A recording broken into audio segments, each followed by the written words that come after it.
Hello साथीहरू नमस्कार।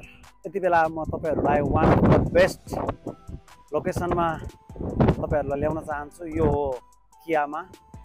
यो सिडनीबाट करिब 1.5 घण्टाको ड्राइभमा तपाईहरु यहाँ आउन सक्नुहुन्छ। ओ माय गॉड, कस्तो दामी भ्यू देखिरहेको छ समुद्रको। मान्छेहरु एकदमै आउने क्रम जारी छ।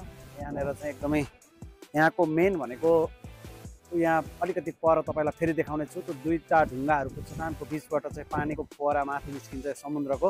त्यति बेला म समुद्र माथि छु दर्शकहरु। यो ढुङ्गाहरुको मुनि पुरै समुद्र छ।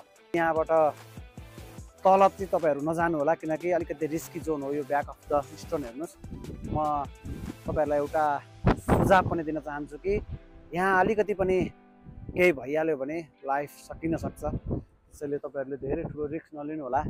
भनौँ त्यहाँ तपाईले फिशिङ गर्न सक्नुहुन्छ। हेर्नुस् है, त्यहाँ रक फिशिङ भइरहेको छ। 2-4 जना मान्छेहरुले फिशिङ पनि गरिरहेका छन्।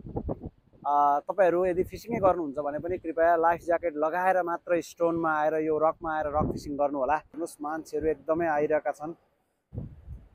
परसम्म हेर्नु त, त्यो माथि सेतो टावर छ भने ल हेर्नुस् कस्तो दामी देखिएको छ। तपाईलाई यो भ्यू कस्तो लागिरहेको छ कमेन्ट गर्नु होला। परिवारलाई लिएर प्यारेन्ट्सलाई लिएर कता घुम्ने कता जाने सोच्दै हुनुहुन्छ भने this might be the best destination for you guys है त।